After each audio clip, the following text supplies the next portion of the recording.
Welcome to the Client Retreats. Just to remind you a little bit why you all bought from me, why you're all here.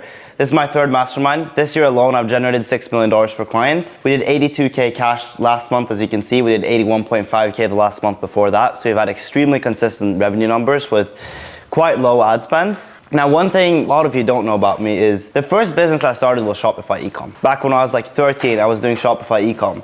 And in e-com, you have all these, like you have your lander, you have your different bundles and offers, you have your order bump, you have your financing options, your post-purchase upsell. You also have like your newsletter, where after someone buys, even if they don't buy, as soon as they opt in, you keep marketing to them and you keep sending them emails. This was the way to sell $50 to $100 products. However, I never wanted to sell that. I wanted to sell 5 to 10K products, and so do all of you. Which is why I made the profile funnel. And I look at IG as the new Shopify checkout for info. It works the exact same way. Same way you have your bundles and offers, you have your different, like you have 3.5K, 6K, 9K. The same way you have your newsletter, you have your IG stories. And I'm gonna walk you through all the pieces that goes into that. That takes an average infopreneur that makes 10 to 30K a month to an advanced one that makes 50 to 250. Like all the clients we've worked with that are doing over 120K a month. We did multiple 50K weeks for this offer. Like Eric was doing over 100K a month. Tristan was doing over 100K a month. We did 20K a day with it. And I made 36K in the week while I was making this presentation. What if I told you that just like in Shopify, when you take your conversion rate from 1% to 2%, it unlocks everything else. Now, I know you were all like, when I asked what you wanted me to speak about, you were all like, how to convert followers. The point is, when you take your conversion rate from 1% to 2% on your checkout, on your Shopify lander, it unlocks everything else, because not only do you double your rev, that's the first thing. You would go from 67K a month, you would go from 30K a month to like 120 and 60K a month. But you now have more money to put into ads that convert better because you have higher ROAS. And everything you put out will have higher leverage. Because if you look at it this way, you'll have more leads. So any marketing asset that you put out will have way higher leverage. You'll have more clients that you can upsell to, more clients you can get referrals from. And so once you're able to change this one metric, it literally changes everything in your business. It's not just a double of your conversion rate. It's like, it's such a big compounding factor. That's what I want to walk you through, is how you do the profile funnel correctly to get to the point where you can double your conversion rate. Because when you do that, your entire business changes. That's how you get 10x ROAS. That's how you get the right followers. You get people that see your ads and message you that like they just want to buy. And pretty much we're sitting at a 5 to 10K AOV. We had 38.5% of my closes last month were in the DMs, and we're consistently at 10x ROAS. What I want to say is, when you look at this, when you look at kind of the entire funnel, when you guys think of it, like when I ask you, you're like, how do I convert followers into people who pay me? You guys only think from this process. You guys only think from, how do I do it from the IG and down? But doubling your conversion rate starts with your ads, because it's who you attract. I can have people see my ad, message me right after seeing the ad. That ad was so good. I got questions. If you want to hop on a call, we can. Or if you want to do it over text, that works too. Then there's no stories, no retargeting, no highlights, nothing that's a part of it. It's just the ad is so good. So when you guys look at your conversion rate, you think the problem is just your IG or your setting or your closing. But it all starts from the top level. And if you aren't attracting people that are problem aware, and people don't see your ads and they immediately want to buy, that's the first problem. So doubling the conversion rate starts with ads, because once you hit the right people and you hit them in the right way, they'll want to buy. They don't need to see a lot from you. One thing that I've noticed, I'm going to go into ads now, how I do them and how I get mine to convert so well. The first thing that we realized was the format that we did the ads themselves. When I look into my ads manager, I've tried a lot of different formats. We've done like one where I'm coaching someone live. We've done like the Miro board once. We've done selfie style. We've done just video ads where I speak to the camera. What we noticed is the retention on video ads is way higher, where someone holds the camera and it's like movement, where it almost feels like a vlog. Because the idea is, most people, they have like a 3-second retention on their ad. That's like their average retention. And ours was up to 20 on some of our ads. And it's like, if people, you guys can have a very cheap cost per profile visit or a cheap cost per follow, but if your retention is low, then it's people who aren't even watching your entire ad. They're probably not even qualified. And so like the first part that goes into retention, it's obviously what you say and how you speak. What we found also is that it's the format. When someone is holding a camera towards me and it's kind of like it's movement, it feels natural. What do you mean?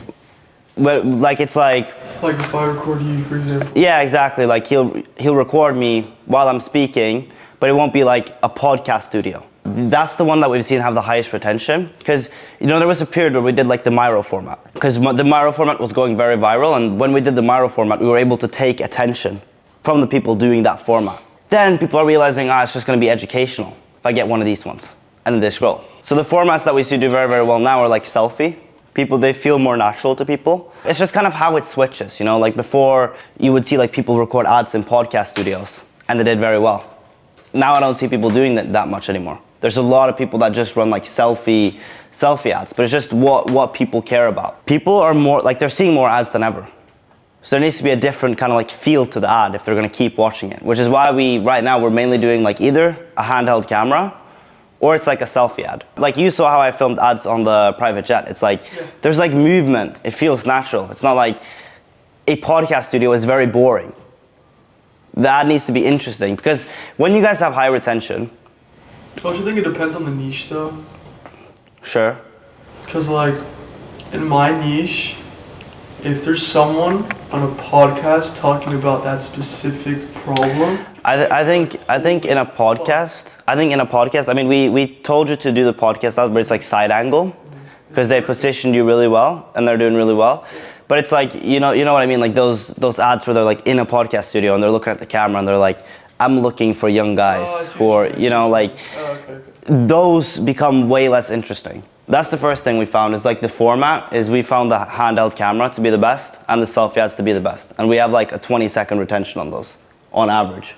The second part I wanted to go in, there's no visual here, but it's just what makes my ads so good. So I get a lot of people that see my ads and then they message me after seeing the ad. They message me like, they don't watch the YouTube first. They message me directly after seeing that. It's the same thing, you saw my ad, you were referred to me by someone, but you had seen my ads and you remembered it. Yeah. It was memorable. It was like, yeah bro, I saw that ad. And it's like when you can speak to someone in a way, like how many ads do you see per day? You probably remember like almost 0 of them. And if you remember someone's ad, that means it's fucking good. And the way we've done it is, you need to be able to speak to someone and they think like, that's me. Because if you can diagnose their problems correctly, then they will think you have the solution. If you can accurately be like, this is exactly who you are, exactly what you're struggling with, exactly what you're doing, then they'll expect they have the solution. It's the same reason when you go to the doctor, you think, okay, he's able to diagnose my problem, he must have the solution. It was the same thing earlier. It's like with Haroon, when you did your mastermind, John, and you were telling Haroon, like, yeah, but when you didn't feel anything when you got to 30K a month. And he was like, fuck, that's true. This guy knows me. Then you started listening more. Then you started asking more questions. Because when someone tells you what your problem is, and they like diagnose it correctly, you expect the solution to be good. It's the same thing with you, like you do sales. Yeah. Like when you're able to like diagnose why someone's situation is that way, then they just like, that's how you become the expert. You don't become the expert through like pitching them for an hour. Sure. I think one good thing that really changed like my ads was realising that if I use the same problems and pain points that I get in sales calls and then just start wrapping that up into ads and being like really able to articulate like the feelings, the emotions that they're experiencing, especially in B2C, then they're like, fuck, like, oh my god, like this guy just knows what, like my exact problem. And yeah, we're literally gaining like sometimes 100 followers a day. Yeah, exactly. Through ads. It's only on $100 a day ad spend as well. Because it's also like, it's just about knowing the people you're speaking to really, really well. And then being able to describe it in a way where they're like, yeah, like this guy, he knows me. Let me show you this one again. Like this was my ad that I think every one of you have seen it, where it was like, if you're a coach in Miami, you're doing this, you have a C8, you don't have the best table sections. This guy messaged, I'm making 20K a month, I'm in Miami, I'm getting a C8, I want better table sections. I got questions, if you want to hop on a call we can, or if you just want to do it over text, that works. He closed for 9.6K. Or he was supposed to come. Yeah, he was supposed to come. He canceled.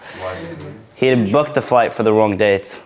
I just canceled. But like when you have an ad that's so specific, like you're just in Miami and you see someone fucking describing your situation like that, I'm literally like, you're making 20K a month and you have a C8 and you live in Miami, it's like, fuck. he knows me. Like you're not gonna go to your competitor after seeing someone describe you that way. No, yeah, exactly. And it's the same thing with you. Like the way you prove you're the expert in like the anxiety disorder that you coach is by describing how it feels like, because no one else will be able to do that. Yeah. Their therapist won't be able to do that. No, they can't. So if you can describe it in a way where they're like, fuck, that's me, then that's how you really hit them. And it was the same thing with you, John, like that we spoke about, is like, you need to hit them in a way where it's like, they think that's me. If it's like, if you were to say like, if you're an entrepreneur and you're making 20 to 50K a month and you want to go to the next level, then you need to tap into your mind, like nobody would care. Because at that point, it's just like, if someone says, if you're in, these stats are so dead, maybe like a few years ago, if you're an entrepreneur making 30K a month and you heard, if you're an entrepreneur making 20 to 50K a month, you'd be like, oh, that's me. But now it's just like, oh, it's just an ad. But if you can call out something specific that they do, it's like, you say you're gonna do this, but you don't do it. Like you say, like you don't even wanna scale your business because you're still scrolling reels. Like you say you wanna scale your business, but you're still scrolling reels. You don't even wanna scale your business because you knew you would scale it if you just put more time and effort into it. If you can call out them like that and they're like, that's me, then they just expect you to have the solution. Because when you can diagnose them like that, like you're kind of like stripping them naked. Like they're vulnerable now, and they're gonna look to you for the solution. Do you think it's different with my offer with mindset? Because they might be almost resisting that change. That's one thing I believe I observed, is like people are looking for the quick fix. If you're like, yeah, you want to change your mindset, they're like, oh fuck. Like the guy yesterday, for example, he's like, oh yeah, I want to do this, I want to do this, and he knows it's his mindset, but he's like resisting that, you know. That's a good point. You just got to prove it to them that it's their mindset. You just got to make it so clear. Like, how many things that you know would scale your business are you not doing? Like, how many habits are you doing that you know will sabotage your business? Like scrolling reels, having negative thoughts, XYZ. If you can just prove it to them, because there's so many things they say they're going to do that they procrastinate on. You just need to like put it right in front of them. It's like putting a mirror in front of them. Like, this is you. And then they're going to have to look for the solution. They're like, it needs to be kind of a storyline of problem solution, because if you can put that in front of them, they're going to realize it's mindset.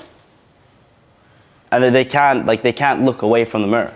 I've got a question for you. Within that ad, do you want to mostly, because obviously you've got like, what I learned recently, the 4 stages of like fucking awareness or whatever it is, like unaware, problem aware, solution aware, ready to buy. Within the ads, would it be smart to target and to split test target in like 3 different areas? So for example, or 2 areas, like let's say they're unaware and problem aware, and then when they come to your page, you're like, oh fuck, this is the solution. Or have you ever experienced like split testing all 3 at once, or where have you found the most success? I think right now your market is like problem aware, right? Like your market is, they know they don't like their job. Yeah. And that is such a big market in B2C. If I were to think about it, like let's say Andrew Tate, he would target the unaware market. He would be like, guys, education is so fucked, like what are you doing? There's another side to life. Yeah. That is targeting unaware. But you gotta think, all these people are making the market more aware. It's way harder to convert someone who's unaware than someone who's problem aware, than someone who's solution aware. And like Brez, TJR, Andrew Tate, Iman, like all these people are making the market more aware that like, fuck, there are ways to make money online. Yeah. And like there is this industry of like, you know, high ticket sales as well. Sure. Because you can use them, you can be like, look, these people, they're selling a course, right? Like this is a digital gold rush. It's a $600 billion a year industry. Info. It's going to be a smaller market, and they've probably already bought something. Like setting course. Yeah, exactly. Yeah. I think problem aware for B2C is like the best option, because especially it's way harder to convert someone that's unaware. Sure. And you're gonna and there's so many people that are aware. So would it be smart then? Maybe, I don't know if you could do this within the ads, but maybe you could, I don't know. You leverage Andrew Tate's authority, like you know how people do like sales call reaction videos. You could do like a reaction to like what Andrew Tate said to get the attention on the front end, to then add perspective on it to take somebody from like through that phase? I do that in my ads, bro. You do? Out of like Alex Ramosi. Yeah. In the like first 3 seconds, Alex Ramosi saying like AI, like I would get into AI if I was 19. Yeah. That has like $2 cost per follower. Damn. Okay, fair. And good retention as well. You can, but I think the people you sell to are already aware. Like they're already aware, like they don't like their job. They don't like, where I see it is like, they just need to be presented, like there's 2 things they need. Like they need something where they believe in the opportunity, which is where you present sales of being like, you know, instead of starting this complex business, all you have to do is like, you're just a modern day handshaker. Yeah. All you do is you just get in front of your computer, you speak to people that already want to buy, maybe help them make a decision, and you collect commission in a massive industry that desperately needs sales reps. And that becomes the angle, because I think there's some people that just like, you already know the emotions they're feeling. Sure. Like they already hate their job. They already want to retire their mom. They already have like a desire for freedom. Yeah, I often think that, yeah, they do. You're right. I have a question, bro. Do you think I should niche down? Because I'm speaking to everyone. I'm thinking if I speak, and I get a lot of broke people.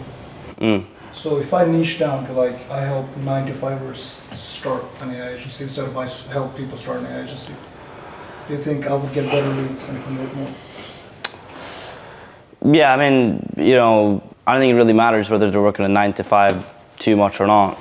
I think it's more about like, you're not speaking to everyone. You're probably speaking to like, if we were to really go down in your ICP, like who buys from you? It's probably like 18 to 22. They have a burning desire for having more freedom, and they don't want to work a job or go a normal education. Like, I don't know, I don't see why niching down to 9-to-5ers would make a big difference. I have money. I get a lot of like, Sure. The big problem I have right now is that most of my leads are broke. Like, the help on sales calls are broke. Like the thing is like, if you're in like US, there's so many kids with money nowadays, especially if you have financing. You can do 9-to-5ers, but like even you, Jack, like you have 9-to-5ers in your bio, like they're people that buy from you that are setters, there are people that buy from you that probably... I get a lot of actual 9-to-5ers as well. You do? I also get quite a lot of unemployed people, funnily enough. But yeah, I think it's like a nice range of like closers, setters, and people who are like, so they're all kind of at different stages of how aware they are that the solution actually like is working. It's not, because it's not really about like whether you're targeting 9-to-5ers or not, because I don't think a 9-to-5er is going to think, oh, because he says 9-to-5ers, like this is the solution. I don't think it's that impactful. Or should I talk about like their pain points, for example? Yeah, exactly. Like if you don't have freedom and things that they want. Yeah, exactly. Like, maybe you could even speak to like agency owners who are already existing, but be like, frame it like AI is the new opportunity. Like you're running this agency, but it's hard. You have to work long hours. You have to manage all your clients in a long way. What if there was a way to just create a system that you just sell and you never have to look at it again? Agreed. I would sell a new opportunity to people already existing, but I'd go after already existing business owners. yeah, we have a lot of, with Eric's offer, we have a lot of people who already run agencies, and they always pay in full, bro. I saw a sick But ad they the other already day. have This, money as well.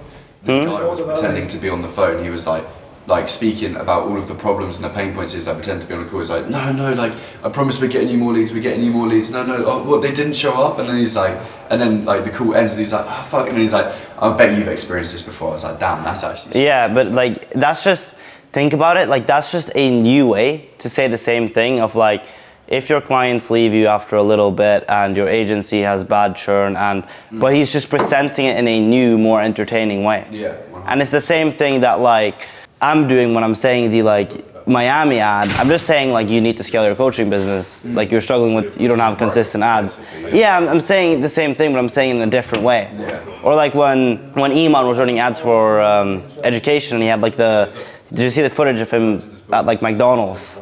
Nah. Or like where he was just like working hard at McDonald's, and like he's just presenting, I hate my job in a different, more entertaining way.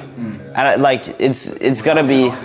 As you say that, I was thinking, how can I do that for like a typical like 9-to-5? Well, how do you start your ads now, mainly? The one that I'm running right now is actually brilliant, to be fair, but I just started with like money, freedom, time. These are 3 things that becoming a modern day handshaker gave me, and it can do the exact same for you if, and then I go to explain pull out the ICP basically. Yeah, like if that works, then there's no reason to go more crazy if what you're doing is working. Sure. It just depends on how sophisticated the market is. But I think B2C, there are a lot of, you don't need to be that like crazy with it. Sure. I think like, for example, with agency owners, he's running an ad to agency owners. There's so many ads to coaches and agency owners. Like Charlie Morgan is probably spending like they're probably seeing Charlie Morgan every day. Like they're seeing all this shit. If he sat there and be like, coaches, agency owners, this, that, they wouldn't give a fuck, right? But like with B2C, you don't need to be you don't need to just say something crazy, but maybe you just need to present it in a new entertaining way. It's like with Sebastian. I showed you his ads. He'll just like lay down in like what are they called? It's not like a bed, but it's like one of those hanging things. And you'll see that he has a nice background. And he's like, no one's talking about this, but it made me $60,000 a month at 19. And it's like this selfie video, and like he's almost like a floating head, like his head is at the bottom of it, and you just think like, what the fuck is going on here? And he's just like, that's like an entertaining way to present it, because number one, it's like AI, 60K a month at 19. And the other thing that's entertaining about it is like, he is actively doing it. He's not like, if you are this, then you should start an AI agency. It's more like, nobody's talking about how I made 60K a month at 19 selling AI. What do you feel about speaking to like 19, 18 years old? Because often there are the people who don't have money. I think that's a limiting belief, bro. Like, I see so many offers where like 18, 19 like year olds, they're just like piffing. Yeah. For like, even like, you know, they're piffing like 46K for all these offers. Yeah. And you probably see it too, like. Bro, I've closed so many of them. Yeah, like kids have money, bro. Yeah, loads, bro. I've even closed like 16-year-olds on 3K piffs and shit, bro. It's like, How the fuck they got the money? well, like, Bro, even in our country, like everyone has money, bro. Like everyone has money. Like even people that I went to school with, I would see them, they would have like at least 10K, every single person in like their investment account. Really? And then when they're 18, they would get access to all that. So if you're selling to an 18-year-old, he probably has at least like 10K, a lot of them. Like especially in first world countries, and think. A lot of gatekeepers though, like the mother or father, they would ask them first. well, it's not about like, it's their money, bro. So like, because it doesn't serve you in any way to think in a lack of like what the customers don't have. Probably not. The way that I've always gone about it, and Siggy as well, is like, you just assume that they've got the money. Just assume that they're going to piff, and if they don't, like look for incongruency. But there's more kind of like sales related against ads. But like, yeah, we can talk about that after for sure. No, I just want to point it out because like thinking that people who are 18, 19 can't buy is like, it's such a limiting belief. They have money, bro. Kids have so much money. Even I get surprised sometimes at how much people are paying for like info. Like people have like in first world countries, like all the kids have money, and they're paying ridiculous money on courses because it's just like, and they can also Klarna that. So it's like. And I think there's such a huge awareness around as well, like university being fucking shit. Bro, it's so. This is what I'm saying. Like info is like, it's in the best stage it's ever been. Yeah. Because people think like, oh, it's competition, but like you have to realize that Brez, TJR, all these people, what they're doing is educating the market. Like they're educating the market that, hey, there's a better life out there. I didn't go to university. And the market is not gonna, that doesn't mean they're directly gonna buy from that person. They're just now more educated. Yeah. You can run ads to the educated market. That's what makes it good. Like when we run ads, we wanna run it to the market that's already educated. You don't want to convince them that, hey, you know, you should get freedom in your life. You don't want to convince them that, like, hey, you shouldn't go to university. No, it should just be like, there are already people that are like, you know, fuck university, how to make money online. And then you just present them a new opportunity. You're just like, hey, I'm looking for people 18 to 22 that have a burning desire for freedom and XYZ. Like, you know, you target the market that's already aware. How do you target the market? How do you know, like, what to target? Like, you need to target aware market versus non-aware. You need to speak to them. And this is also why I say, like, when you close yourself, when you set yourself into like 20, 30K a month, at least close yourself, you're gonna get a very good idea of your market. It's like you said, you say the same things that they say on sales calls in your ads. But you need to know your market, because if you know exactly who you're speaking to, creating a good ad is not that hard. Like, sure, there are like things you can do to make it better and the structure and everything. But like, if you can really know exactly who you're speaking to, and like how they feel and what they're struggling with and what they're doing, you can speak to them very directly. And like the only way you can really get that information is by speaking to them. Or you can just look at your competitors' ads and kind of copy what they're doing. Like, but you know, it's like, and you'll also kind of know how they feel. But I also feel that if you do that, it ruins your conviction. That And it gives you less edge, because think of it like if you copy someone else's ad, it's going to be shown to a similar audience. Yeah. And they've already ran the ad for a week or 2 weeks. It's already fatiguing. Exactly, bro. Yeah. So like, I think that's so interesting because in my niche, like not a single person is running ads, not even one. So I can copy all the big ads, and I have actually. where you're copying from though? Bro, like any shit that comes up on my feed, I can make a twist on it. It gives me good ideas. Yeah, like mental health like other mental health coaches within their content. I guess like organic content that's blown up, you can do like some copy that in a way. Yeah, because with you it's like the main focus is like what I talked about. It's just like you need to diagnose them so well that they start trusting you off your diagnosis. Yeah, I need to talk about specific ass shit. You need to think about like the most specific, like when you're sitting at the dinner table and you feel like your fucking eyes are in the back of your head and you're watching the world from a third party perspective. Right. And you probably also go to your ChatGPT and question whether you have derealization disorder. That's good. Then you have it. Because people that are healthy don't ask ChatGPT if they have DPDR. Right. And you having it, if you continue to have, like, then you just dig deeper, then you just dig the knife in. Should I follow the frameworks that you like ADA? I don't really look at the frameworks too much. Like, I know them, but I don't really look at them too much. I just think like you need to take them through a storyline. You need to like as the ad progresses, they need to be deeper in it. Like you need to like, when you do the problem, you need to like kind of dig the knife in, and then you present them the solution. That's like a very clear storyline. Like regardless of what you do, there needs to be a clear storyline of like what the point is. Like you can have different formats like hook, story, offer, IDA, problem, solution, but it's just like at the end of the day, what you're doing is you're just like, you're getting their attention and then you're taking them through like a storyline. That's how I look at it. I wouldn't look at the framework, I would understand it like, what's the point of the framework? Is that they're going deeper. That's why it's attention first, and then it's interest, and then it's desire. So it's like step by step. And that's just how I look at it. And what do you think about like at the end where you say like follow me to learn more or DM me to get started type thing? I would run the follower ads first, and then you can test DM ads as well.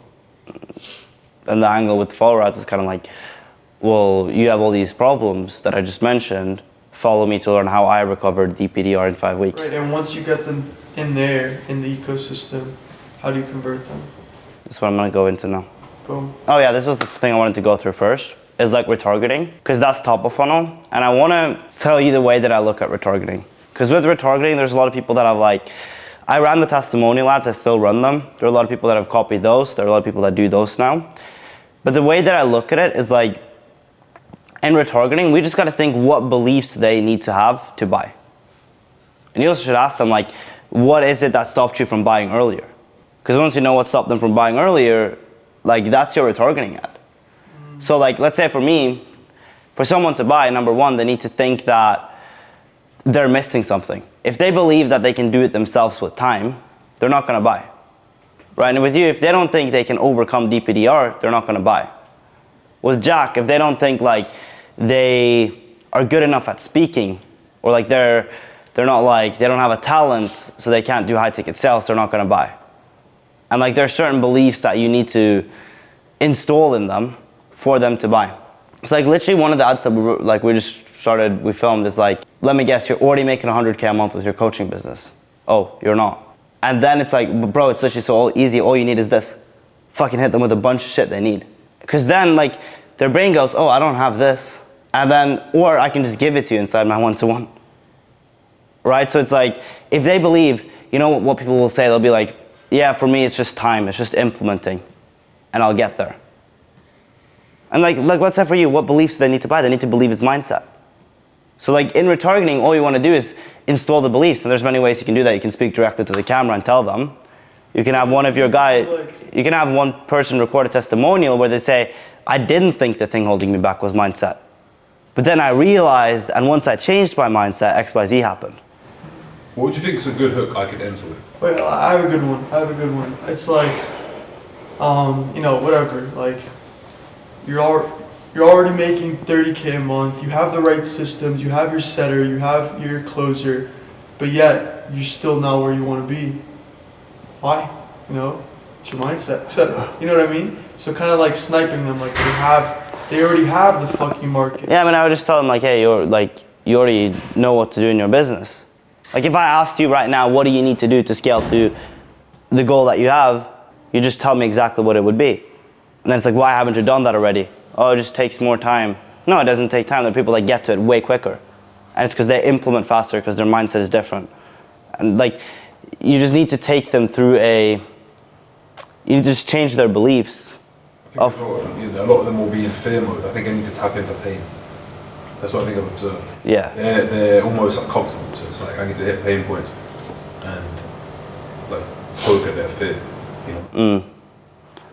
Yeah, you gotta kind of agitate their pains. Yeah. That's the word. It's like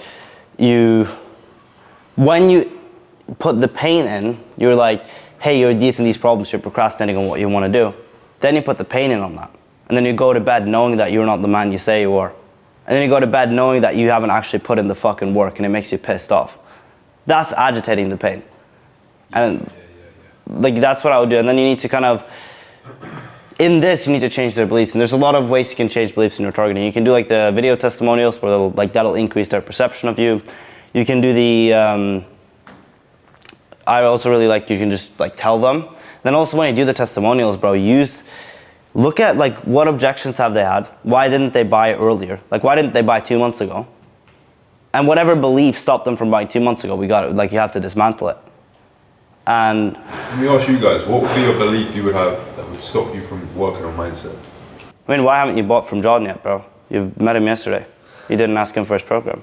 Why not? Because I don't see it as worth investing into, because I'm pretty dialed in on all of the like solutions myself. Interesting. And maybe using your target one. That's the thing, that's what a lot of people think, they're like, I'm already dialed in. Gotta make them feel insecure about it somehow. Yeah, you gotta make them realize they're not dialed in. What is it that you do, Jack, that you feel like you can do better? What is it I do I feel I can do better? Is there something you can improve on? Well, I feel like my typical response would be like, well, obviously you can improve on everything. Like there's Like I'm not like specific fully maxed out on every single stat now. Can you Apart from name- closing probably, But can you name one specific thing? but filming content. And where does that come from? I just delay it, bro, because it's like I fucking hate setting up the camera, doing all of the angles and shit. laziness. And like, I wouldn't say it's laziness, bro, because like. You know what I realized? Like, I feel like with you, it's important to like, I don't know if it's just me, but I have like days or weeks where I'm like, bro, like I know it's my mindset or I know it's this, and I would pay someone to fix it that day or that week. But next week. But you gotta understand, like, these are motivational moments. There is a day where one of you guys will be like, there's a day for you, Jack, where this guy, his boss will tell him some shit and he's like, you know what, fuck this shit. And if he goes to work the next day, he'll be like, okay, yeah, my boss is not that bad. And there will be a day where you will be like, you know what, I'm a fucking retard, I need to fix my mind. But then the next day you might be super productive and you're like, yeah, I'm a G, like I'm a G. But the thing is, like, these are motivational moments. And that's also why do we take the traffic to our profile? It's because when you take them to a VSL funnel, right? If they're not in that motivational moment, are they gonna go through it? No, they're not. They're not gonna go through all the friction, book the call, show up if they're not in a motivational moment.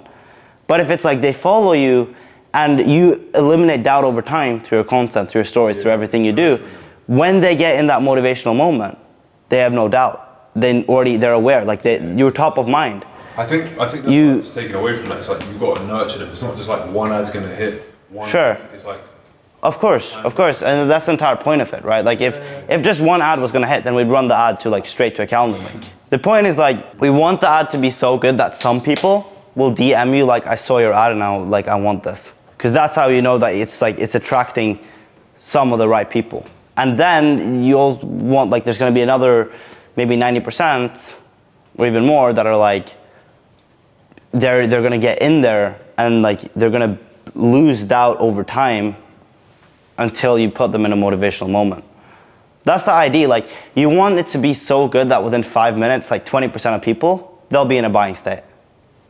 And then like the other 80%, they'll need to be nurtured over time. But it's also because if your sales cycle is too long, it's just not, your ads are not going to be profitable until like way down the line. And you want to be able to, if you want to scale quick, they need to be profitable in a short sales cycle too. But that's also why we run it. It's like you said, Andre, it's like some days you'll be like, fuck. And those are the days that if you had watched John's stories for an entire month, you'd seen his shit. He'd be in your subconscious. Mm-hmm. And the moment you're like, fuck, he'd be top of mind. And that's the entire idea around it. It's like, you know, we want to do retargeting, we want to do stories, we want to do content to like change their beliefs. Mm-hmm. And then when they get in that motivational moment, like they're going to buy from you. Mm-hmm. Cool. I'll go to the next one. Obviously launching ads. I wanted to touch on this quickly because what we do with it is we've found when you boost it works way better than Ads Manager. I'm sure you all know. We've found Ads Manager I think there's a different pixel or something. Facebook doesn't tell us these type of things. We get way better results when we boost it, visit your profile. 100%. Yeah, you choose the right placements and then you choose the targeting. Anyone who's tried, like, you can test them in Ads Manager if you want to test a lot of creatives and see which one has the cheapest cost per click. But at the end of the day, it's not going to matter because you're not even going to know which one the cost per profile visit doesn't matter. What matters is the qualified followers. So it's like when you're running this, I would just boost, honestly. That's what we do. That's what all of our clients do. We just boost them. When it comes to targeting ads, what we found best is 180 days. I'm sure you all do this. When you do like less than that, it becomes too small of an audience. Sure. And you're not tapping into it. And then when you do more than 180 days, if you do like 365 days, most of the time they're not even gonna recognize you. Were you running the same offer you're running right now 365 days ago? No, you were like you were in closing. Yeah, so you're just gonna attract the people you know when you were closing. So it's like, we found 180 days to be the best. You get the people that are like, they know you recently and so on. Then you also get some of the people that like, they'll see it and they'll recognize you. Even if they've seen you just like a while back. Because also like, even if they've seen you 5 months ago, they don't really remember who you are. There's something about like, you just recognize someone. Even if you don't know exactly what it is. So retargeting ads, we do 180 days. And that's kind of the structure. You boost top of funnel, you get the attention. Then you use retargeting ads to change the beliefs and just nurture people even more. What percentage of your ad budget should you put towards retargeting? Because a previous guy that I was getting mentored by told me 20% of your overall ad spend should go into retargeting. It depends how much organic volume you have. So if you have really high organic volume, like let's say someone like Iman, he'll retarget organic super hard. So he'll put like the majority of his ad spend into. I would do like 20 to 40% on retargeting. If you have high organic volume, do like 40. If you have low organic volume, do like 20. How do you know? What, just off the views of your organic? Yeah, exactly. If your organic brings in a lot, then do more on retargeting because it's going to be bigger people that you can tap into. Like, for example, Charlie Morgan only runs retargeting off his like YouTube and off his like people that click on his landing page. Yeah, it just depends, but like 20 to 40%. Do you put any call to actions into your targeting ads, or is it just like eyeballs? I still do the profile visit on retargeting. I tried VSL for a bit. We had about $50 cost per booked call, but I like keeping things in one place, and I like the simplicity of just having it on my profile. And if you think about it this way, when they go to your profile, there's so many different directions they can go. They can go to like your pinned posts. They can go to your highlight that has like a watch this highlight. They can go to your link in bio, which is kind of like your VSL. That's kind of your pitch, basically, the link in bio. Or they can DM you. Like they can do whatever they want. They can do all of them if they want to. They can watch the VSL, watch the pin post, watch the highlights, and then DM you. And so they can do pretty much whatever they feel like when they get there. So for retargeting, I've found best to just do it towards profile. It adds so much more simplicity to everything. So we ran top of funnel and we retargeted to VSL for a bit. But we just found that like it's better to just keep it in one place. All through the DMs? Yeah, all through IG. And then just the link on the page? Exactly. Your link on the page is what, this calendar? No, you have your YouTube still.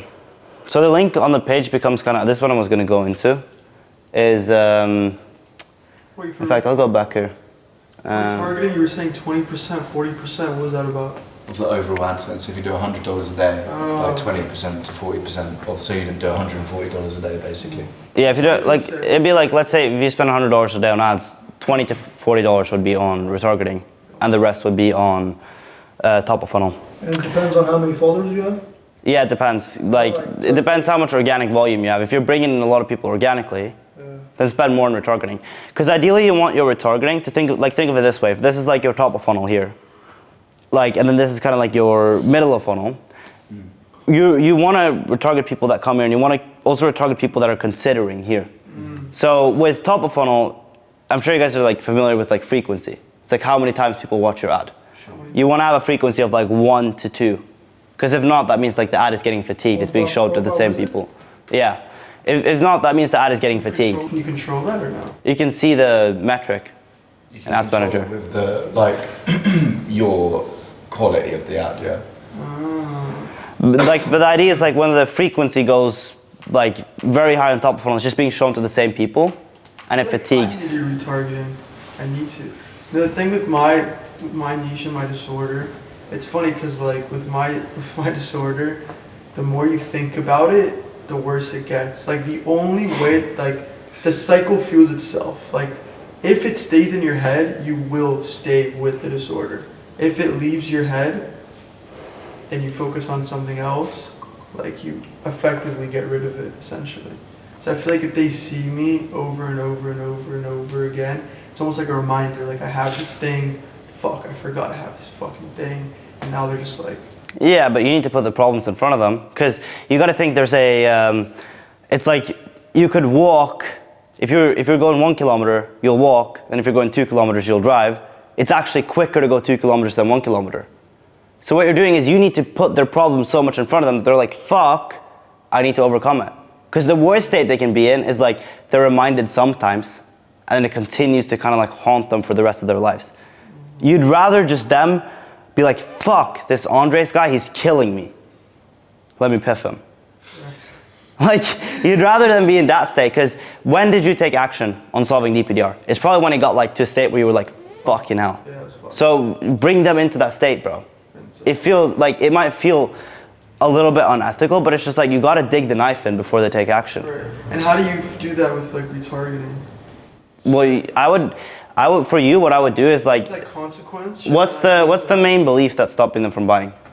That it's gonna go away with time. So just tell them, like, hey, you've been saying it will go away with time for this long, and it's not going away with time. Or have the testimonial, people are like, I thought it would go away with time, and then it never went away until I worked with Andres. So you're just installing new beliefs into them. You're rewiring them, bro. That's what you're doing. You're putting new beliefs into their head, and they need to have certain beliefs before they can buy. So that's what I would do with the retargeting. What I was going on about with the frequency is like, with your top of funnel, you want to have a frequency of 1 to 2, or the ad is getting fatigued. With your retargeting, the idea is we want to have a frequency of at least 4 to 7. Mine is way higher than that now. Wait, say it again? Like people see your ad at minimum like 4 to 7 times. And they'll go higher as well. They'll go like 10, 11, 12. Can you do retargeting through boosts and reels or no? You'll do it on Ads Manager. Ads Manager. What I found with when you boost reels, they're so hard to track with the fucking with the follower ads though. It's like they don't, like it doesn't really, Doesn't show when the you go, frequency. yeah, like it's just hard to track like every single metric because it just doesn't really like include all of them Bro, it adequately. fucks it Like for me. the tracking's fucked. It's like half of it's organic, half of it's ad, and you don't know which one's which. You know. Yeah, so it'll say followed you from your ad when it's ads. And then just have the setter track it manually. Have to set a track it manually, bro. Yeah, just at the end of the day, he goes in, tracks manually. I'll go through that structure. But the idea is like with retargeting, the reason you want them to see it again and again is because now you're installing beliefs. Top of funnel, you're just getting awareness. Top of funnel, you're just getting people that have urgency, that have the problem, and they get in here. Now you need to fucking install certain beliefs into them.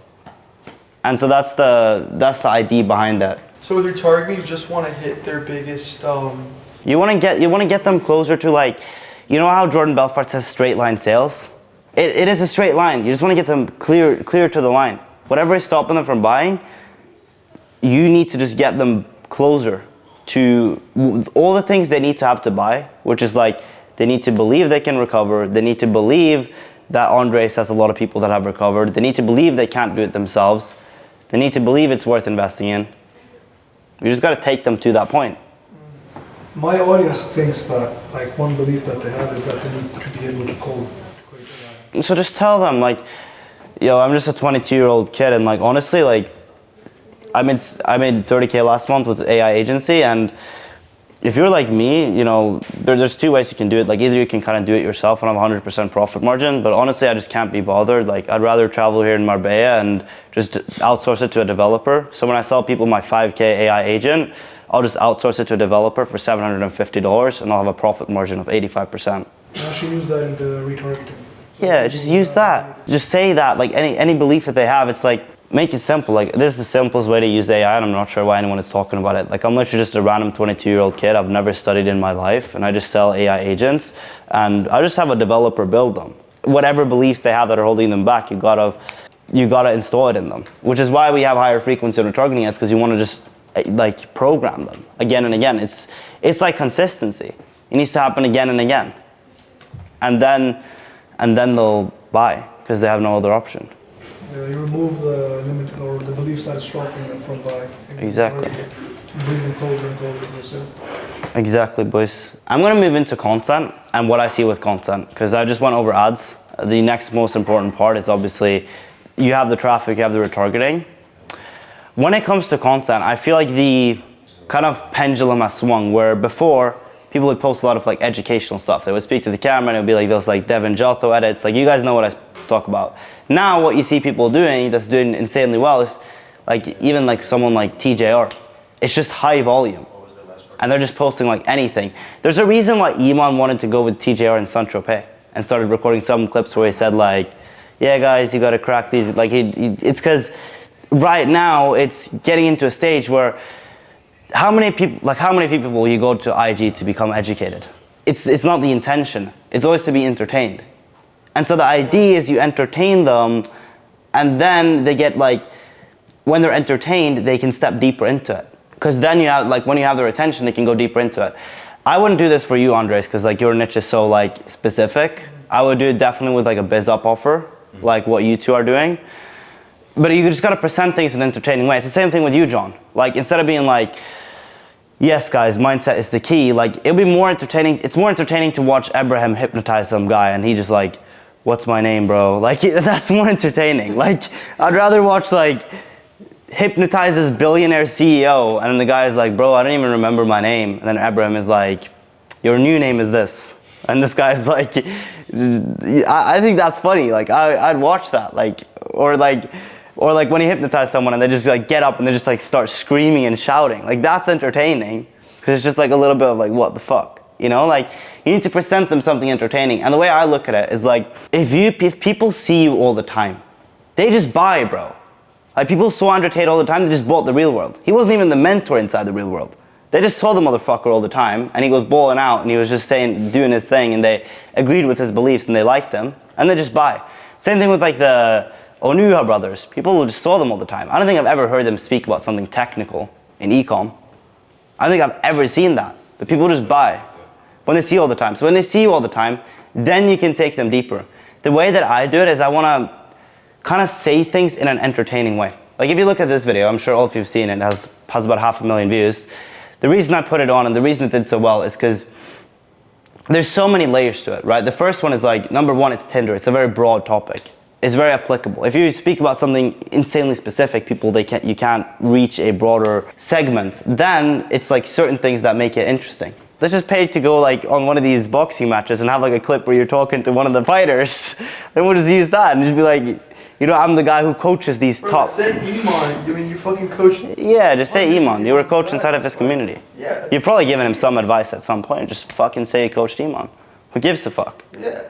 Just say after coaching Iman, we have the clip of you speaking to Luke Belmore. And like, that looks high authority as fuck. Because like, you're speaking to him and you're taller than him and he's like looking up to you and he's like actively in the conversation.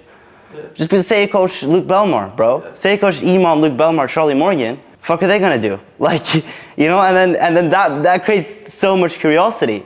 Yeah. Like, and they all use the system and that I pioneered. And none of you guys can see it, but I pioneered it because I realized that most entrepreneurs are stuck with XYZ, XYZ, XYZ.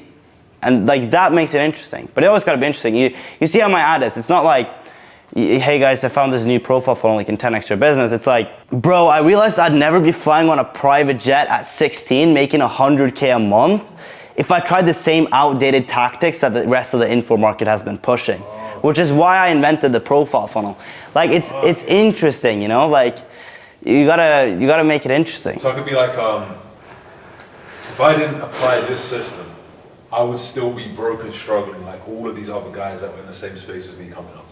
So Yeah, but you just gotta exaggerate everything you say. You gotta take it to the, that's what I do. Like anything I say, I take it to the extreme, you know? Like people will be like, be specific with your niche. I'll take that to the extreme and do the Miami one. People will like, I'll just take things to the extreme. If I'm always like a little bit more extreme than everyone else. So I could say, for example, as well, like I made millions of dollars traveling the world, living freely on my own schedule while she was stuck at home struggling to make 30K a month. It's more interesting for like a B2C market than like an entrepreneur, I feel like. But I would go with something like the hook that I came up with, like I've coached Iman Luke Belmore. Bro, that would make me buy. Yeah. I'd just be like, fuck, this guy's a G. He coached all these people and he's pioneered a new mind system. And then I get deeper into your funnel. Then we're gonna have the like, I get deeper into your funnel, then you're gonna have like your... Or you could also be like, after coaching thousands of business owners, this is one thing that I realized. And then Here's you go gonna be... deep into their pain point, like bang, and then they're like, fuck, that's me too. Yeah, but it's just kind of boring, like thousands of business owners, like nobody really gives a fuck. Like you gotta say something that's just insane. Work. What I would do like with you is like when you bring in the attention, you have like your ad, if you're like coaching Iman, Luke Belmar, they come in with the ad of like a higher perception of you. Like they look at you as above. Then when they land on your profile, which is like the kind of like landing page here, then you have like your kind of branded domain / pitch. You'll have like your mindsystem.com. That'll be your YouTube VSL and you'll take them through it. And then at the end of it, it'll be like, what I'm gonna do is I'm gonna custom implement the mind system for you. You're gonna get these audio files, you're gonna get this. Like, but it's just a, no, I would say that in like your YouTube VSL. If we go back to the content, this is my perspective on it now, is like people have such a short attention span. If you're in front of them all the time, if attention is on you, then it's very easy to take them further. They're gonna be very curious. It's same thing like TJR is doing. You'll look, he's posting all this content, then you go onto his YouTube, it's like live day trading every single day. But like anyone who's done really well, they always have attention on them. And the people who have done the best are like the people that can, like let's say Iman, he had so many clipping pages at some point. He was averaging hundreds, like he was averaging over $100 billion views, like multiple 100 billion views a year. What about this, Siggy? What about this for leverage? Okay. You do not need millions of followers to get rich with a personal brand. You just need 1,000 of the right ones. I'll give you an example. A friend of mine, John, who I've known for 9 years. He met when I was 16 or 17. He basically talks about how I want to make a lot, like millions on my brand. I could just click that and I'd be like, you know, like, yeah, like I taught Iman I taught Iman my strategy, and now like this is, you just take you use it as a testimonial. Iman exposed me. Yeah. You know that. Then why do you think he hired me as his mindset coach? Why do you think? Yeah, you gotta make them curious, because when you make them curious, they'll go deeper. I would say you can even reframe it like, everyone has heard mindset coach. Like think of like a different way to frame it. Like mine's not like high ticket sales. Mine's like modern day handshaker, because everyone's heard high ticket sales. Everyone's heard closing. Everyone's heard like the same fucking shit repeated. Like mindset coach sounds boring to me, bro. Like I wouldn't invest in a mindset coach, like because I think that my mindset's already sick.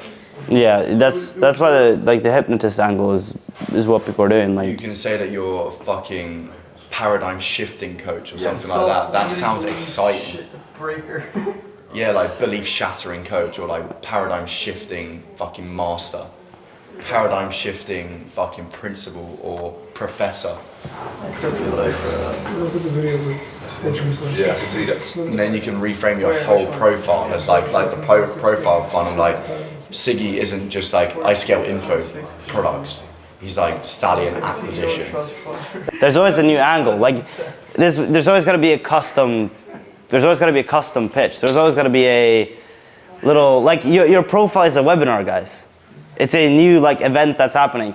At some point, if the modern day handshaker dies out, you'll just come up with something new. You know, like it's the same thing. You know, you're just renaming things because it's got to be interesting. You got to. That's why I say it's entertainment. You got to entertain them. You got to present it in an entertaining way. Because at the end of the day, everyone does the same shit. Like even if you guys sell different things, you both sell a biz op offer. Sure. Everyone does similar things. You just got to present it in an entertaining way. And like my philosophy is just like if you can entertain them, present it in kind of new way, and then you can take them deeper into it. Then you kind of have the stories that are like you indirectly sell, where you give some sort of value. You know, like if I were you, Jack, instead of just being like showing results, being like you can quit your job too if you stop being a pussy. If you do that all the time, it's gonna be like Jack's just selling to me. He just thinks I'm a pussy, right? Like, but like if you're just kind of like.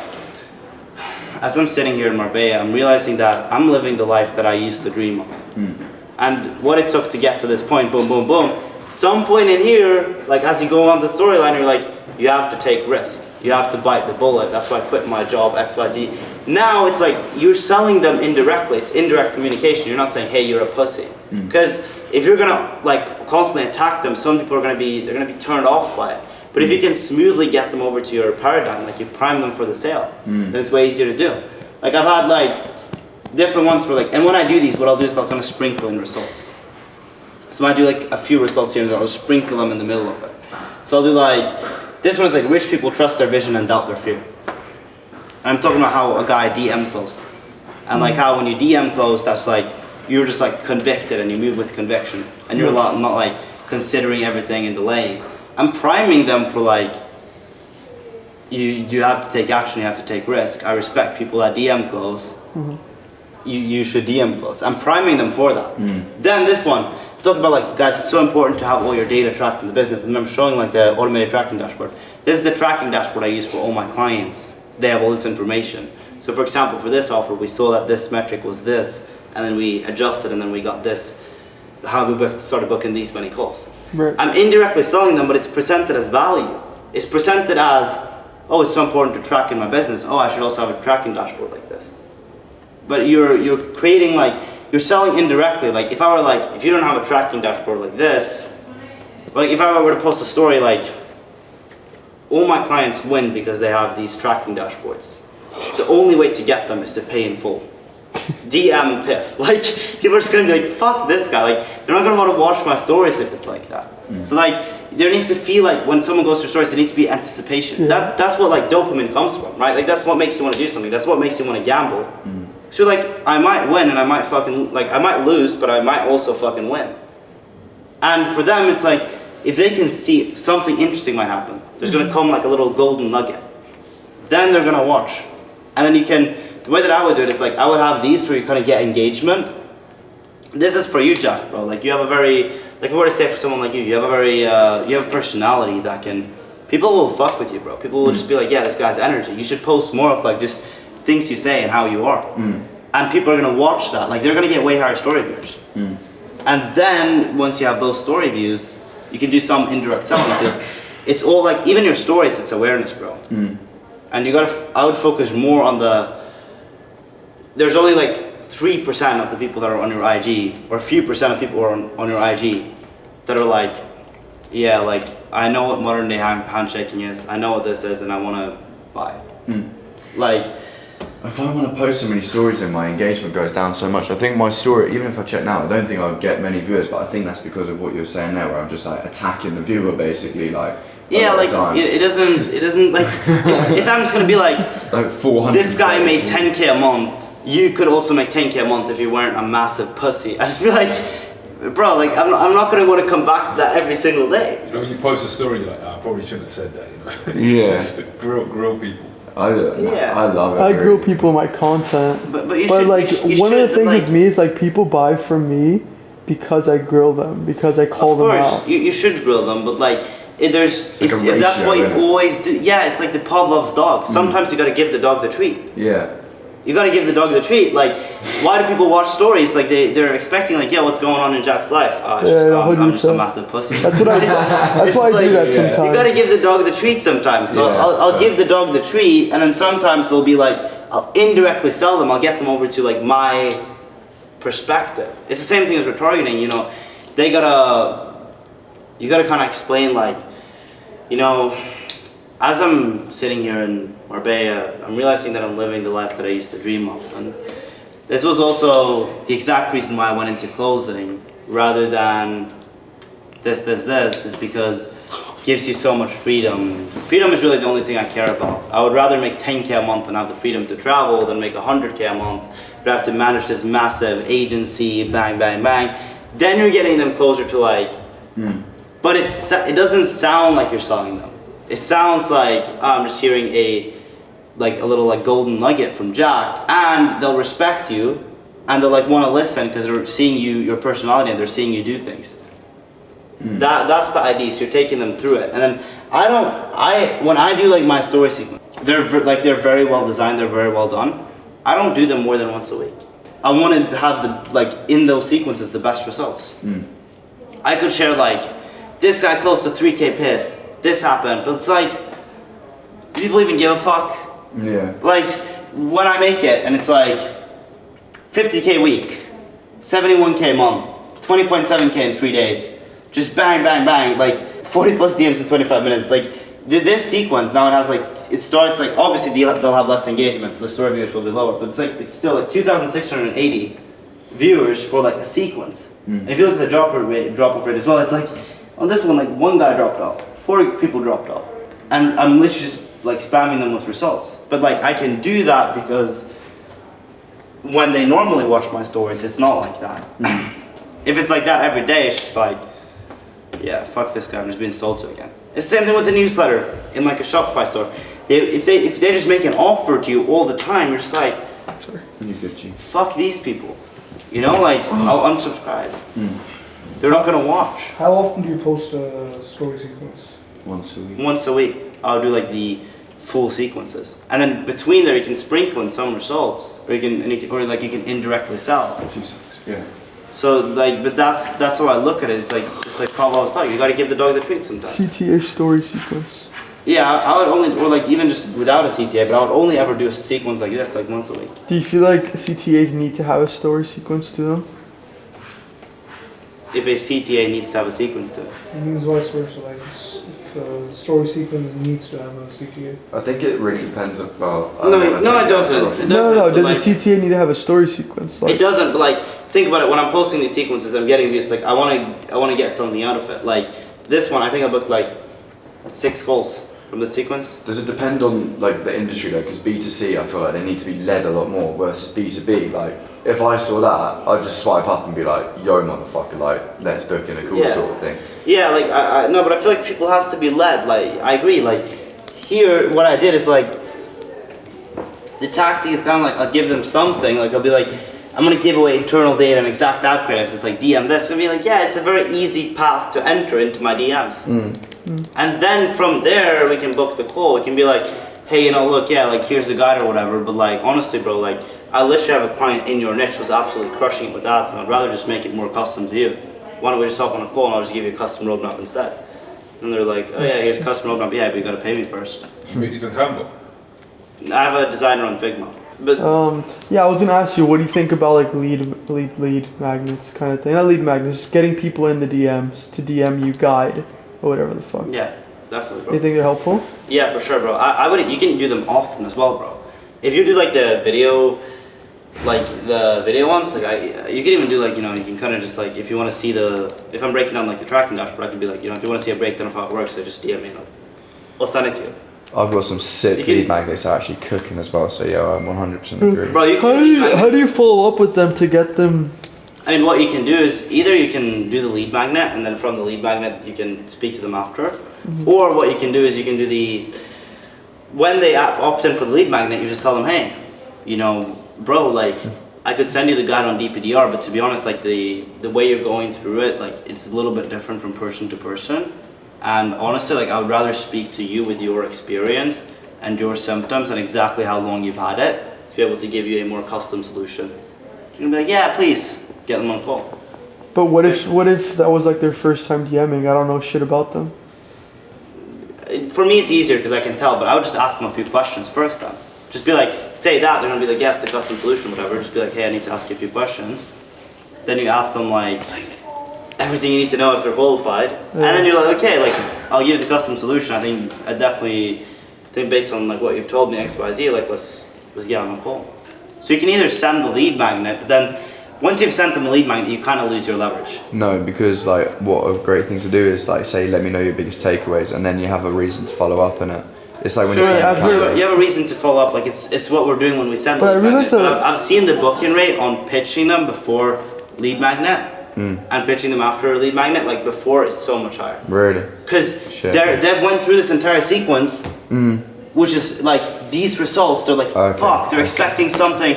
Like when you don't do these sequences, like you do them once a week and they're insane. They're expecting some insane level fucking sauce. They DM for it. They're excited. Like I got 40 plus DMs in 25 minutes. They're excited for it, and then you tell them, no. Instead of just giving it to you, I'll just make a custom game plan for you. I'll just make a custom roadmap for you.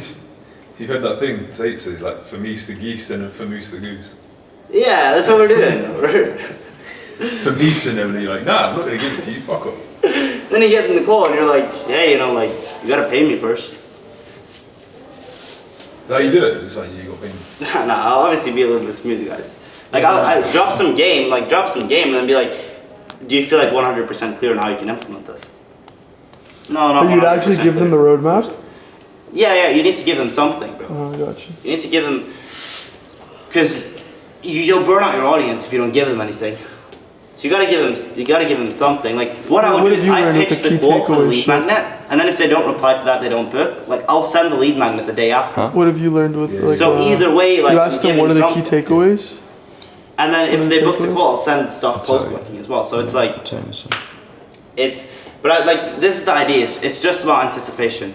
Because this is why my story views are so high and why I'm getting so many people reply to CTAs and why I make so much money from stories.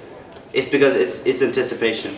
It's like, what the fuck's happening? They'll get dopamine when they see your fucking little story bubble. What's the close rate of the book calls from stories out of interest? It's like 25%. But that also depends on how good you are. You probably have higher. Sure.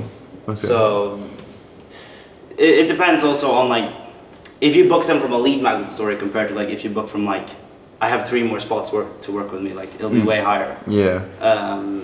Does that shit still work though? Like that fucking I got 3. I don't like it. Like I really don't like it. I think it's way too direct. And I think it's so like people just know, like people are too intelligent and aware of like that shit these days. Do you know what I mean? It's I really don't like it. Like unless you can have so much proof to back it up. Yeah. Unless you can be like, I have 3 spots left, and then send like a fucking screen recording of 500 people DMing you. Yeah. Then it's like, all right, you're a baller, you know, like. Yeah. But it's just like if you do this, like for example, right here, it's like I said in the story, like I'm only sending it to the first 200 people. Like I don't even think I had 200 people apply, but it creates like a perception. Yeah. I'm only sending it to the first 200 people, and then people are gonna think you might be like, all right, yeah, fuck, it's probably just your most recent YouTube video anyway, like fuck off. Yeah. But then it's like 40 plus DMs in 25 minutes. Then it's like I'm reinforcing the Belief. exactly. Fuck, that's good. Cool. Any questions on stories? What's the main thing not to do? Main thing not to do is I would say like just sell them all the time. Yeah, okay. Main thing not to do is just sell them all the time because it'll fuck your audience Yeah. and they'll just not care anymore. Obviously setter and closer.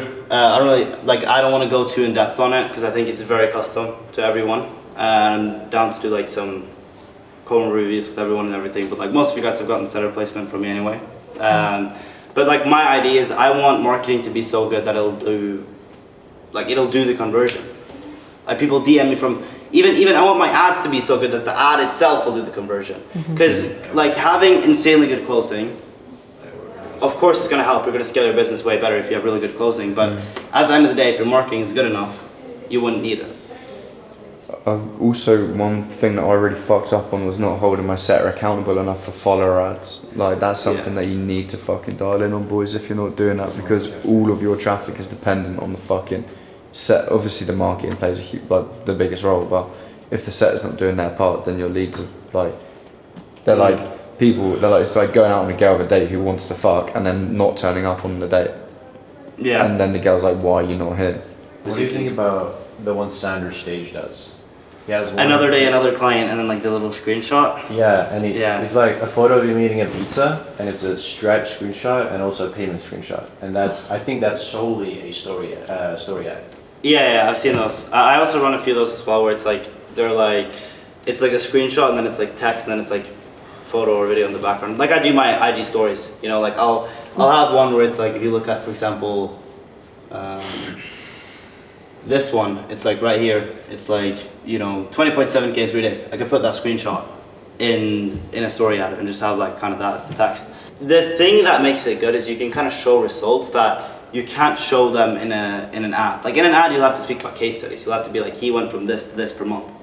In IG stories, you can kind of show more like smaller results and sprinkle it onto them.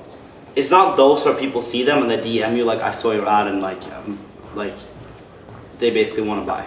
All right, boys, I'll go into just back to this again. I think we've pretty much touched on most of it. Like sales team, I don't touch on too much because it's just like first of all, I want marketing to do 80% of the conversion. I have people that like, it's not even the client I closed yesterday, like it was the guy who messaged me this. I run a 30K per month agency and I want to start a coaching business. He nurtured the shit out of me and I literally want the same systems you have for myself.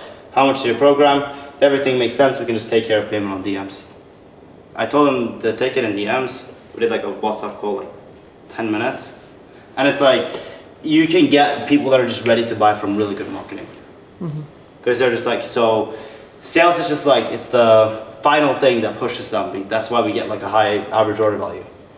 Like, because you need to present it's more difficult to have the entire conversation in DMs and be like, yeah, we can use Klarna, we can do this.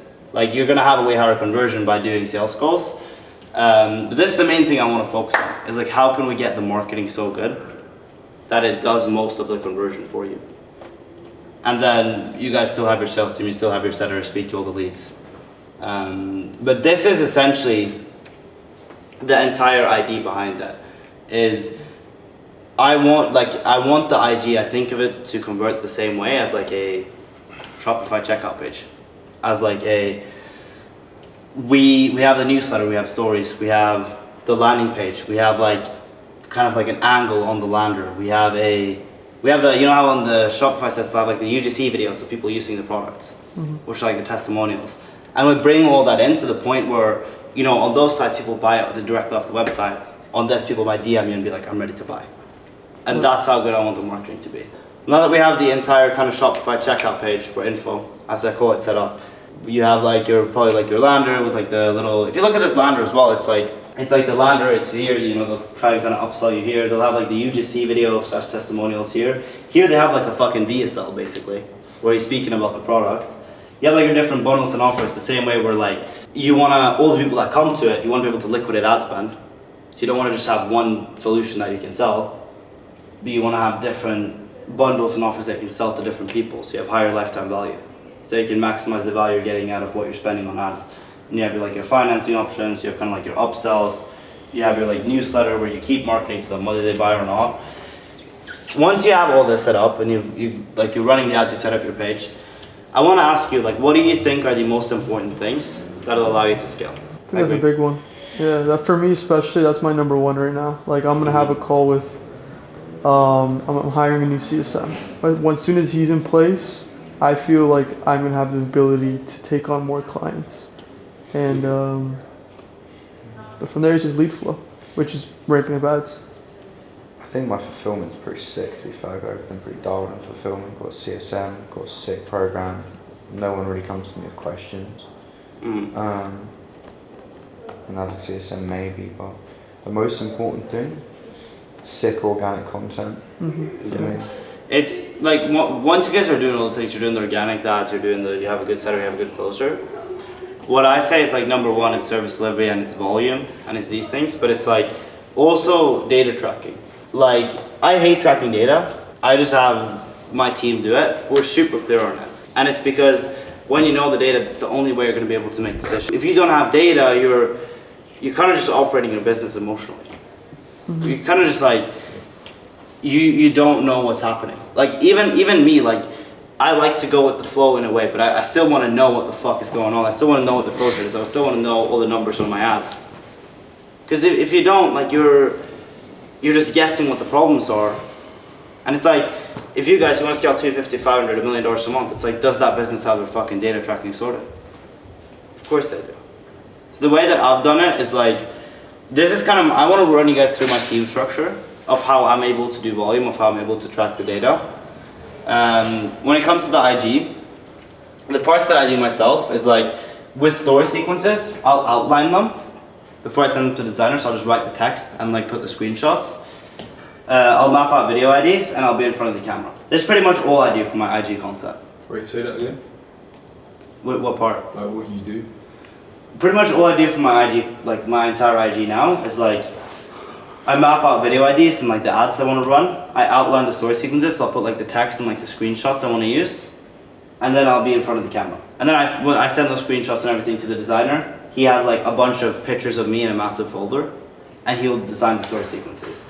Then I have obviously Imen, who films me. So like that just makes it very easy for me to, right now one of the highest leverage things I can do is like when I do this mastermind, it's so good content for me.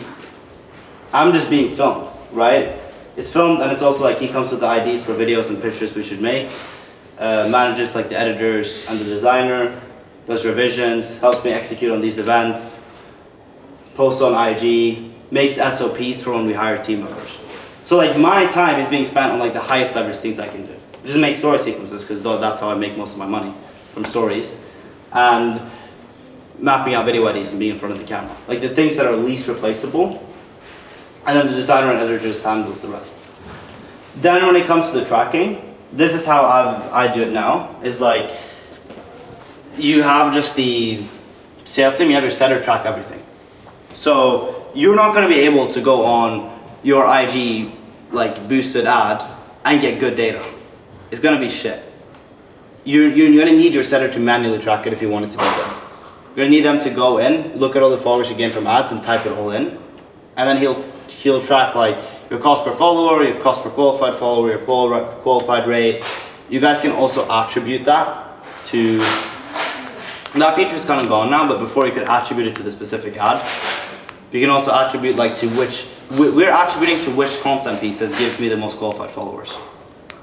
So when we get a qualified follower that says started following you from your reel, he'll click on it on the side there and you can see which reel they followed from.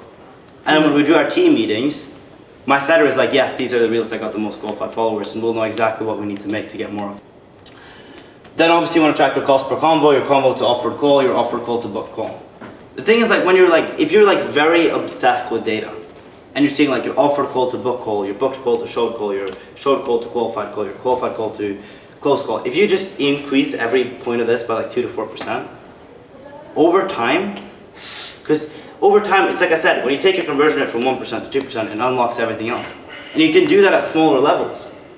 When you just like increase like all these metrics by 2 to 4% each time, then over time it's going to compound, because you'll be able to spend a little bit more on ads, you'll have a little bit more leads, the story sequence you'll make you'll have a little bit more story viewers, so it'll have more leverage, and the work you put in will have more leverage, and then that compounds. But it's like, unless you guys are like fucking famous, like you're like, everyone knows who you are, and you're not real, and you don't have like massive organic volume, I think the only way to really win in info is like to have your data tracked and improve it consistently, and then you can see week by week which data has improved, which data hasn't improved, which data is going up, which data is going down, and you can iterate based on that. So I have my setter track all these things, and then right now we're onboarding closer, but I'm closing myself. What I do is I just fill out an end of call report. So you can see like a picture of it here. Literally what it looks like is just what happened on the call, and then I pick between the options. And then that syncs to our tracking dashboard. So it's not that hard. I hate data tracking, but I just fill out the report. Yeah, Liam showed me that. Yeah, I just fill out the report. But he says that the dashboard isn't finished yet. Ours is. We're still setting it up for clients, for everyone. But you have at least one version of it, I know. Liam said it's not ready yet. Okay, yeah. We're getting that set up for everyone. I'm sure he showed it to you, like the entire dashboard and what it looks like. Yeah, so what I do is I just fill out the end of call report, and then I see like call, show rate, offer rate, close rate, average cash up front, the total collection percentage. And if we can just increase these metrics all the time, then that allows us to do like an analysis. Then I'll have all the fathom links. The fathom links. So if we see close rate is shit, I can then, okay, I need to get feedback on these, like we need to get some feedback on these Fathom links. Whether I would do it myself to a closer, or if I would get someone else to review them. Like we just have all this tracked so we can do an analysis. Then the last part is like fulfillment. How we structure it is like number one, we build out the client game plan to make it very clear and structured what we need to do. Then we actually track how happy our clients are. So like we're doing check-ins with everyone and so on, and we're seeing like how people reply. And like what we have is like, we just have 3 different ones. We have green, and then we have like the yellow, and then red. And green is like, they're super fucking happy, they're excited. Like yellow is just kind of like, you know, they're somewhat excited, and red is like, you know, they're kind of falling off. And that's not the same as like the progress state. It's like, because the happiness state is like, someone can be like, let's say we're giving them all the help, but they're not taking any action. That, like we would put that as red. They're not taking any action. Is anyone if they're super busy? It's like if you were to give someone your help with mindset coaching and they get on the call and they have the same fucking problems each time and they're not doing shit, I'll put them in like, How do you track that? I mean, I just have Liam track it and we'll see which clients are in which, because Where that do you track it? we have like a Google sheet with all the client names. So once we sign a new client, end of call report, it syncs to the tracking dashboard with like the percentages. It also syncs to like a backend where we have all the close clients, and then there we track their happiness state. I want to track my clients. Is there anyone you run paid ads for? They do the work, but they don't work. Yeah, of course. Why is that? There's not 100% success rate.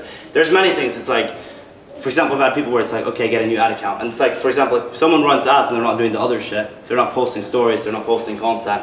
It's like, you can't, we run a done with you business.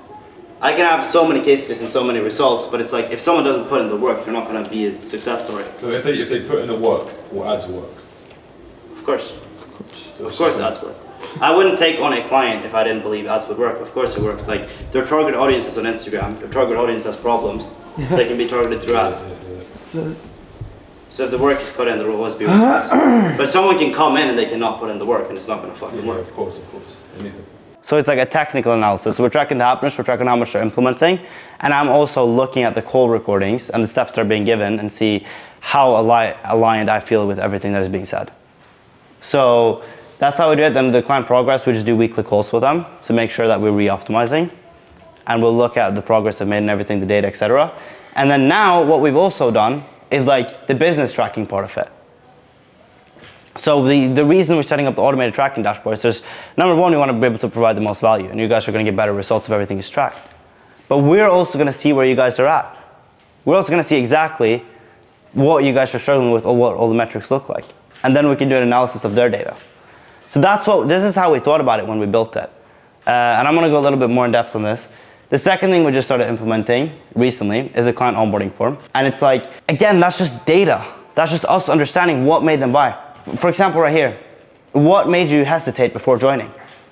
Everything people say here, I'll make retargeting ads about. So this just becomes, I can do marketing based on this. Because I know like what made them hesitate before buying. Okay, I know, okay, let's just make retargeting ads on that, more people will buy. I know people came to me, you know, like I'll be like, what made you decide working with me? Oh, I just like your energy, I'm buying into you. Okay, and I'll just show more of me. So I know exactly what makes people buy, and not only that, I know which clients made what people buy. Like we have their name, right? And I'll be like, okay, let's say client A. Client A, he's like, he goes from 30K a month to 50K a month, but he has like 10 questions every single day. He needs so many calls, he needs all the support. Client B, and we'll obviously provide that. But then client B, he'll go from 20K a month to 100K a month, super quick, with only a few calls, and he implements everything. What made client B come? Oh, client B, he came because he saw my results and he saw the way I technically spoke about things. Okay, if I want to attract more like client B, I got to do more of this. If I want to attract more of, so like, it's like I know which type of clients get attracted by which type of things. So this is all data tracking. And like, that's how I know, bro. Like I know people will say, what was the first touch point of knowing? Instagram, ads, etc. Like they'll say what the first touch point of knowing is. I'll know what to double down on. For you, you might do this and see a lot of people come from YouTube. Then you know to do more of YouTube, right? So that's how I've done this tracking. Is like when I have all the data on the clients, I'll know how. Not only will I know like what made people buy, I'll know what made certain people buy. So essentially, the client onboarding form gives us data on what makes certain clients buy, what made them hesitate, and then we can make retargeting ads, we can make our marketing around that. So this is all data tracking, and this is all how I make my decisions, based on data. The last part I wanted to go into is, one of the things you said, Arun, was like, how did we make our fulfillment so good? And how can you make it so that people get results? Now, I know both of you came into my program. You both started implementing some of the things that we did for our fulfillment. The entire idea behind my fulfillment was, I wanted to build something where everyone could become successful. Like in info, like most people have very low success rates. They're just kind of, the people that will become successful are the people that already would have become successful anyway. I wanted to build something where I could just make everyone just be fucking, like maybe not everyone goes to like 100, 200K a month, but everyone at least goes to like 50K a month. And what I figured it would require to do that is like, number one, we need to know things. We need to know where they're at in their business, like what their IG is. We need to know all these things. And then when we see it, like, okay, this guy's doing this numbers. Like I told you earlier, Arun, right? Like you're doing these numbers. Sebastian, he's in the same niche as you. His ads are doing this. We know his data. And then it's like, hey, you make similar ads. So we're creating kind of an ecosystem where we can see what's working for everyone, what's not working for everyone, which metrics are good, which metrics are bad. And then the value becomes that we can take data over and we can transfer it over to other people. So one of the things is like, for example, with ads, we're seeing exactly which ads are working for all these people. So then it's like, okay, just implement this. And the feedback loops are so quick. Because most of the time it's like, by the time you know if an ad is a winner or not, you'll see it's because they've ran it for some time, but at that point it's already fatigued. We can see it immediately and be like, hey, do this. And that was the idea behind it. That was the idea behind the portals. Like this was the first idea, is we need things to be tracked. We need to be able to provide people value across what they're doing. It's like the same thing with you. Like, let me think of a good way to word it. Like for you, Harun, like let's say you see this person switch to this outreach message with his AI agency and it fucking crushed. Then you can show that to the other people. So it's like when one person wins, the other people can also win. And that was the entire idea behind it. We structured it like that. So The second question for you quick. You see these guys here that do like, 50K, 100K, yeah? Do they have, like, if I was to speak to them, would they say that mindset would be an issue they have, or would they be like, nah, it's not? Like, would you say from when you observe them, could they get even better results if they worked with their mindset? Oh, so many of them, bro. So many of them. Or even Everyone could get better results if they worked on their mindset. Position it as mindset, because mindset's too broad. Like we got to these numbers because our fucking mindset was good in some capacity. It has to be like, I feel like breaking self-limiting beliefs is like higher, just is perceived as higher. We can go over that specifically after. But yeah, like people definitely need help with it. But that was the main idea behind it. It's like, how can we provide something where we can interconnect value and everyone can become successful? And the other part of it was, how can we condense it into something where it's so clear to implement?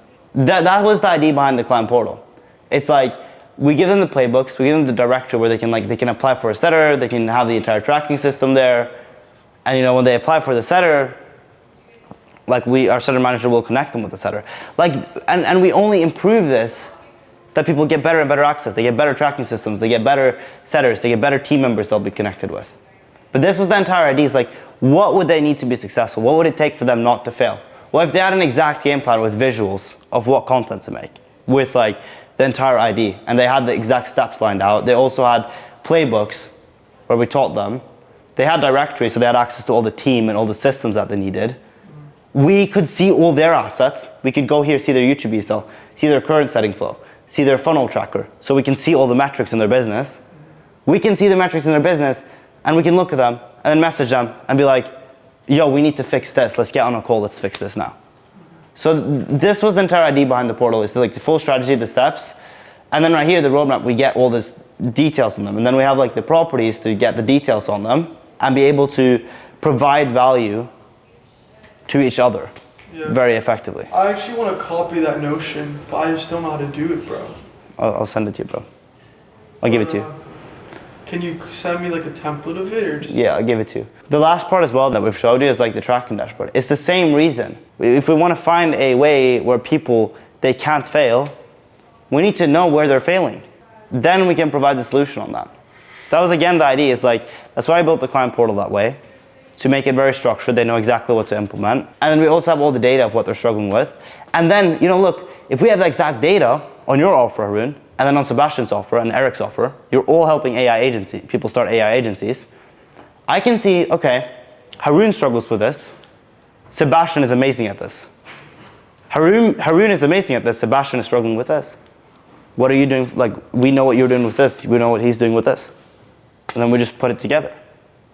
So we know the KPIs that we're currently having, so we know what the current struggles are. We know what the KPIs should look like, because we are also on the winning offers. So that was the entire idea behind it. It's like, you mentioned like how we made fulfillment so good and like how to make fulfillment very good. We need to give them exactly what they need. We need to make it stupid simple for them to implement. There should never be a point where they're like, doesn't make sense. There's no structure, I don't know what to do. The double onboarding call is elite by Liam. Yeah, the double onboarding call we're doing is like the first one where we're getting all the information. Because how can I help someone? How can we help someone if we don't know everything about them? Yeah. So we do the first call, we know everything about them. Everything. Like literally fucking everything. Literally everything. And then we work on the game plan together and then present the game plan on the next call. So it's like we get to know absolutely everything, because then that's the only way we can help. You can't help someone if you don't know them. And then it's the entire game plan. It's mapped out very clearly. The client experience is also insane, because that's also something you got to realize is it's not just about the value you provide, it's about the actual experience of getting that value. And when you feel like the experience is elite, you're going to implement more. Yeah. It's like, it's same with you, John. Like, if yours was like, they have their portal and in there they have their custom audio files, and you've kind of, maybe you have like one designer that makes the vision board for all of your clients. Like, they get in there, they see that, sick. The experience is gonna be insane. They're gonna be like, fuck, they're not gonna not implement then. Then when they implement everything, they're gonna get better results. They're gonna credit it all to you. You're gonna get way more testimonials. Yeah, that's a big point. So this was the entire idea behind our fulfillment. Like, when we're gonna make the best fulfillment, it's like, number one, we need to be able to interconnect value. We need to be able to see what's working for everyone and be able to implement it across. Number two, the client experience needs to be insane. And we need to know everything about the client, and we need to be able to put something together where they know exactly what to do and how to do it. And there's not at any point a bottleneck. There's not at any point like, fuck, I can't get access to a good setter. No, we have a setter manager who'll link you up with someone, just fill out the application form. Like, fuck, I don't have a team person for this, and just message us, we'll handle it. And we're gonna just add more to this directory. There's never a point where you guys make an asset and it's not being reviewed, because it'll all be put in your asset section. We review the asset section before every single weekly call. And there's never a point where you don't know what to do, because the steps are here and we're checking the steps. In between the weekly calls, we're doing check-ins. We're checking the steps that they're doing. We're seeing how much they've implemented. If they've implemented everything, we'll just do the call sooner and we'll get them back on track. Like, we'll get them moving even faster. So that was the idea behind, like, we wanted to have the highest success rate. And I genuinely believe like right now we have. And it's because we've structured it this way. All right, boys. Thank you for listening and the mastermind and everything. It's only going to continue to get better. The masterminds, the events are only going to continue to get better. The fulfillment and the things we give you are only going to be able to get better. The team members we're going to provide for you, the systems we're going to provide for you, all the things we do are only going to get better and better. We're committed to being the best. And if you have any questions, we can finish up a Q&A. Bro, what should I do about my situation with the fucking, when I boost the ads, it doesn't fucking track my followers appropriately. Track them manually, like I said. Okay, what does that mean? So the setter, he goes onto your, like, it's like followed you on the side, on notification. He'll count manually how many people followed. Yes, we can do that, but we don't know which specific ad it's coming from. You can click on it, no? No, you can't click on it anymore. I mean, the data that you have inside Instagram, like the cost per follow there is usually accurate. Is it not? Bro, it's telling me I got like 35 followers on a thing, and my shit went up 100. Overall I counted up. So I was like, okay, I've got. So did the setter track how many followers you've gained, and then you compared it to like how many you got from the ad? Because then you can see if it's wrong. But like, it's wrong, bro. I got like 1,000 followers, and I counted up all of my. But how many of them from ads and how many are from organic? Bro, I don't get that many from organic. I don't. Maybe, let's say even 100 on the high end. I get from 100 out of 1,000, and I have 900 followers. Then I counted up everything of like, Instagram told me this ad had 40, this ad did this. In total, it was like fucking. Really be stopping is how many ad creatives can you make? If your ad creative, like the production speed is there, then you can just spend more. And with ad creatives, in terms of the production of those, you could just make them pretty like easily, right? You wouldn't need to like do anything too crazy or do mad edits. You could just literally test. Like let's say you was gonna film like 100 fucking ads, sitting down like, what's going on? You could just do that. It wouldn't require fucking getting a PJ or shit like that. No. Yeah, I mean it doesn't require it. There's also like, to anything there's like levels, you know? I mean yeah, but I guess if you invest into it, you're gonna get higher ROI. Yeah, like with Ty Lopez, like look at his ads. He's launching ads like basically every single day. He's spending ridiculous money on ads, and still all of his ads are so well done. So like as you advance, you would then invest more into the ads, Yeah. things like that. Yeah, exactly. So like, if you're in a villa like this, it'll probably convert better, right? yeah, of course. Cool. All right, that's blessed. Well, you could just rip ads like normal, like he was saying. I love that his word, best rip. ads. No, his best ads are just the ones with selfies. Yeah, I reckon Yeah. rip ads just at 4 in the morning, bro. Like it's energy 4 in the morning, bro. Yeah, you can, of course. Why is the guy at 4? Every It's all every energy. ad I do it, I'm up at 4 again. But what the fuck? It's all energy at the end of the day. Yeah, it's just I believe that, bro. Like, I believe that. If I just bring that. Yeah, it's Like, energy. 4 There's every ad.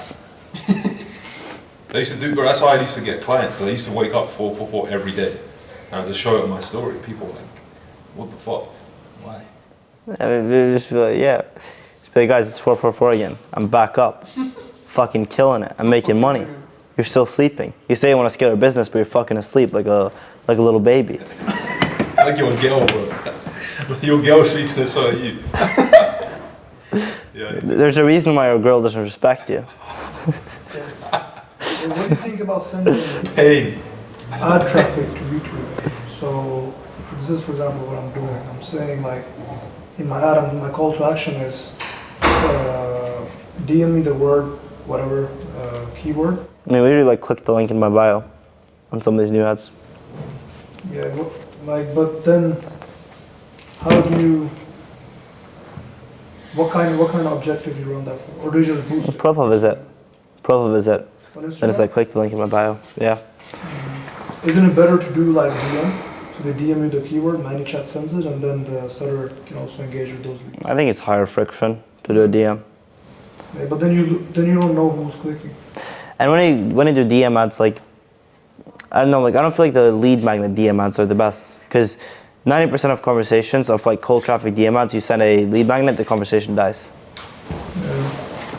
Because I don't care anymore. So like, I think if you do like free stuff, you can attract like brokies, you know, because like, they're free, you know. If you like, one thing I've noticed in my marketing, I've thought about that too. yeah, how you speak to people is so important. So like, let's say for example, you're like, oh, I have this free thing. Like, people at my level, Siggy's level, we're not really going to respond to free. Yeah. We're looking at if there's somebody we want to work with, we're like, let's go. Like when I went to Imaz's mastermind, it was 25k. He put it on his story, and I just DM'd him. I was like, I'm coming. Send me the payment link. It wasn't like, what's included in all of this shit. It's like, you just piff 25k? That's B2B. That's G as fuck. It's a little bit different. that's how I want to. Yeah, but you're, Piff 25k. yeah, this G as fuck, That's yeah. how you should